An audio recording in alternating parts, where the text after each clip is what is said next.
നിതേ, ഓ വിരഹം റൗണ്ട് ഉള്ളത് കൊണ്ടാണോ കുറച്ച് വിരഹം തോന്നുന്ന ഒരു ലുക്കായിട്ട് പോകുന്നത്? അങ്ങനെയൊന്നുമില്ല ഏ? എനിക്ക്. ഏകദേശം. പക്ഷെ ഹെയർ സ്റ്റൈലൊക്കെ കേളൊക്കെ ചെയ്ത് ഭയങ്കര സ്റ്റൈലൊക്കെ ആയിട്ടാണ് പുള്ളിക്കാരി വന്നിട്ടുള്ളത്. ഇന്ന് ഏത് പാട്ടാ സെലക്ട് ചെയ്തിട്ടുള്ള ഈ റൗണ്ടില്? ഞാൻ രഹനത്ത് പാടിയ കരകാണാക്കടലിന്റെ അക്കരെ പോയോരെ എന്ന് പറഞ്ഞ പാട്ട്. പാട്ടാണ്. ഉറപ്പല്ലേ? ആ ശരി. രഹനത്ത മാപ്പിളപ്പാട്ടിന്റെ ലോകത്ത് എല്ലാവരും ഇഷ്ടപ്പെടുന്ന ഒരുപാട് പേരുടെ സ്നേഹവും ഒക്കെ ഏറ്റുവാങ്ങിയിട്ടുള്ള ഒരു വലിയ ഗായികയാണ് അല്ലേ? രഹനത്തയുടെ പല പാട്ടുകളും രഹനത്തയുടെ ആ ശബ്ദം കൊണ്ട് തന്നെ അത് രജിസ്റ്റർ ആയ പാട്ടുകളാണ്. അപ്പോൾ ആ പാട്ടിന്റെ എല്ലാ ഇമോഷൻസും ഒക്കെ കൺവേ ചെയ്യുന്നതിൽ വളരെ ബ്രില്യൻ്റ് ആയിട്ടുള്ളൊരു സിംഗർ കൂടിയാണ് രഹനത്ത. അപ്പോൾ കുറേ നേരമൊക്കെ ഈ പാട്ട് കേട്ടിട്ടില്ലേ പ്രാക്ടീസ് ചെയ്യുമ്പോൾ തന്നെ? ആ ആ. ഉണ്ട്. അപ്പോൾ എല്ലാ വിരഹവും ഉൾക്കൊണ്ട് പാട്ട് പാടൂ. പാട്ട് കഴിഞ്ഞിട്ട് നമുക്ക് ബാക്കി വിശേഷങ്ങളൊക്കെ ചോദിക്കാം. ഓക്കെ, നന്നായി പാടണം കേട്ടോ. All the best. Thank you.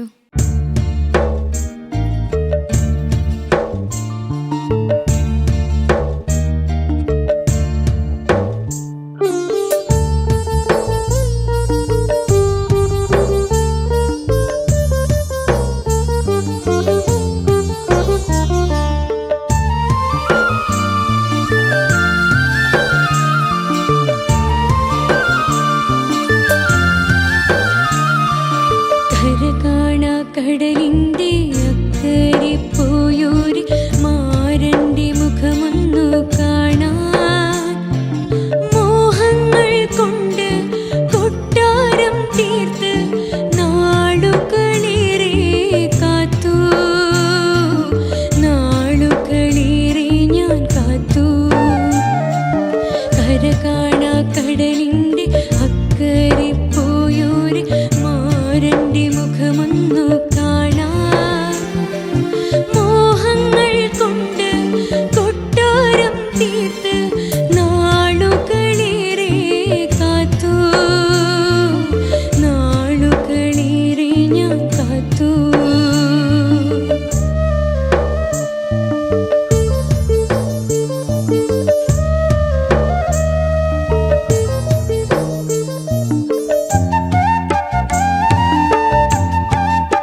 കടലിൻ്റെ അക്കരെ പോയോരെ മാരൻ്റെ മുഖമൊന്നു കാണാൻ മോഹങ്ങൾ കൊണ്ട് കൊട്ടാരം തീർത്ത് നാളുകളേറെ കാത്തു നാളുകളേറെ ഞാൻ കാത്തു കര കാണാ കടലിൻ്റെ അക്കരെ പോയോര് മാരൻ്റെ മുഖമൊന്നു കാണാൻ മോഹങ്ങൾ കൊണ്ട് കൊട്ടാരം തീർത്ത് നാളുകളേറെ കാത്തു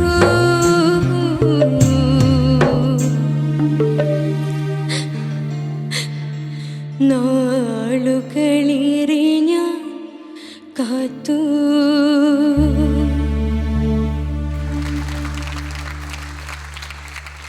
നിത, ഇത്താ ഈ വിരഹം എന്ന് പറഞ്ഞൊരു റൗണ്ട് കിട്ടിയപ്പോഴേ ഏറ്റവും സങ്കടമുള്ള ഒരു പാട്ട് എടുക്കണം എന്നാണോ, അതോ നമുക്ക് കുറച്ചും കൂടി എക്സ്ട്രാ ചെയ്യാൻ പറ്റിയ പാട്ട് എടുക്കണം എന്നാണോ, നോർമൽ സോങ് മതി, അങ്ങനെ ഉണ്ടായിരുന്നോ ആലോചനയില്? അങ്ങനെന്ന് വെച്ചാ ഇല്ല, അത്ര ഇല്ല. പക്ഷെ നമുക്ക് എല്ലാം കൊണ്ടും അഭിനയിച്ചൊക്കെ തകർക്കാൻ പറ്റിയൊരു പാട്ട്. നമ്മൾ ഈ പാട്ടൊക്കെ പാടിക്കൊണ്ടിരിക്കുമ്പം അതിൽ ചിരിയൊക്കെ ഇടയ്ക്ക് വരാറുണ്ട്. ഇപ്പം സുജാത ചേച്ചിയോ ചിത്ര ചേച്ചിയോ കുറേ ഒത്തിരി പേരുണ്ട് ആ കൂട്ടത്തിൽ. അപ്പം അതുപോലെ തന്നെ സങ്കടം, ഗദ്ഗതവും അല്ലേ, അതൊക്കെ വരുന്ന പാട്ടുകൾ ലൈവിലൊക്കെ പാടാന്ന് പറഞ്ഞാൽ അത് ഭയങ്കര പ്രയാസമുള്ള ഒരു കാര്യമാണ്. അപ്പം ഇതിന് കൃത്യമായ കമൻസുമായി നമ്മുടെ 2 ജഡ്ജസ് ഇരിപ്പുണ്ട്. ആരാദ്യം പറയും? അൻവർക്ക? അതെ, ഞാനിങ്ങനെ നോക്കുകയാണേ, പാട്ടിൻ്റെ ഇടയ്ക്ക് ഏങ്ങലടിച്ച് തേങ്ങലടിച്ച് ഗദ്ഗതത്തോടെ കരഞ്ഞ ആള് ചിരിച്ചോണ്ട് നിൽക്കണ്. പാട്ട് കഴിഞ്ഞപ്പോഴേ ചിരിച്ചോണ്ട് നിൽക്കണേ. ആ പാട്ട് പാടിയ ആള് തന്നെയാണോ പെട്ടെന്ന് ഇങ്ങനെ മനസ്സിൽ വിചാരിച്ചേ. ഭയങ്കര ഗദ്ഗതവും ഒക്കെ ആയിട്ട് അങ്ങനെയൊക്കെ ഏങ്ങലടിച്ചിട്ടേ, നമ്മളിവിടെ ഏങ്ങലെന്ന് പറയും, ചില ഏരിയയിൽ തേങ്ങലെന്ന് പറയും, ചിലയിടത്ത് ഗദ്ഗതം എന്ന് പറയും. എല്ലാം കൂടെ 2 സ്ഥലത്ത് കൃത്യമായിട്ട് അത് വന്നു. അപ്പോൾ അത്രയും സങ്കടമുള്ള ഒരു സുന്ദരമായ പാട്ട്. ഞാൻ ചോദിക്കട്ടെ, ഒരു ഇതാണേ, രഹനത്തെ വിളിക്കണോ? രഹനെ വിളിക്കണോ? ഇത് ഒറിജിനൽ അങ്ങനെ രഹന ഉണ്ടോ? ഇല്ല. അടാ കള്ളം വിളിച്ച് ഇല്ല. സങ്കടം ഏത് അറ്റം വരെ സങ്കടം കൊണ്ടുപോകും എന്നുള്ളതാണ് ഇപ്പോൾ ഇവിടെ കണ്ടത്. അപ്പം കാരണം പാട്ടിൽ എന്തായാലും രഹന ഇങ്ങനെ ഒരു ഏങ്ങൽ ഉള്ളതായിട്ട് എനിക്കറിഞ്ഞൂടാ. രഹനത്തിന്റെ സോങ്ങിലെ ഒരു തേങ്ങല, അപ്പോൾ അത് കണ്ടപ്പോൾ ഞാൻ വിചാരിച്ചത് തേങ്ങൽ തന്നെ. വിരഹം, ഇത് കറക്റ്റ് വിരഹം. വേറെ ഒന്നും എന്നിലും പോവാതെ കൃത്യമായിട്ടുള്ള വിരഹത്തിൽ മക്കളെത്തി. അതിൻ്റെ ഒരു എക്സ്ട്രീം ലെവലിലൊക്കെ ഏകദേശമൊക്കെ കുറച്ച് എത്തിച്ചിട്ടുണ്ട് കേട്ടോ. നന്നായിട്ടുണ്ട്. താങ്ക് യു അൻവർക്ക. ശബ്നം? നിത, ഓ ഒത്തിരി ഇഷ്ടപ്പെട്ടു കേട്ടോ. Thank you. നന്നായിട്ട് പാടി. ഈ ഓപ്പൺ സിംഗിങ് ആകുമ്പോഴേ ഒരു ഗിമ്മിക്സും അതിനകത്ത് നടക്കില്ല. അതായത് നമ്മൾ ഇപ്പം നോർമൽ ഇപ്പോൾ ഫോൾസെറ്റോ വോയിസിലോ അല്ലെങ്കിൽ അങ്ങനെയൊക്കെ പാടുന്ന സമയത്ത് നമ്മൾ ഇപ്പം സംഗതി അല്ലെങ്കിൽ ഒരു നോട്ട് ഒന്ന് തട്ടി മാറിയൊക്കെ നിന്നാലും അത് അറിയാണ്ട് അങ്ങ് പോവും. പക്ഷേ ഇങ്ങനെ പാടുന്ന സമയത്ത് കൃത്യം നോട്ട് വീണില്ലെന്നുണ്ടെങ്കിൽ അപ്പം അത് വെച്ചാൽ വേറൊരു നേരെ സ്ട്രെയിറ്റ് റൂട്ടാണ്. ഒന്ന് അങ്ങോട്ടോ ഇങ്ങോട്ടോ അങ്ങനത്തെ പരിപാടിയില്ല. അങ്ങനത്തെ ഒരു കൈൻഡ് ഓഫ് സിംഗിങ് ആണ് മോളുടേത്. ഞാൻ പറഞ്ഞു വന്നത് പോസിറ്റീവാണ്. കൃത്യമായിട്ട് എല്ലായിടത്തും വീണിട്ടുണ്ട് എന്നാണ് പറഞ്ഞത് നോട്ട്സ് കേട്ടോ. നന്നായിട്ട് പാടി, ഒരുപാട് ഇഷ്ടപ്പെട്ടു. അഭിനയവും തേങ്ങലും എല്ലാം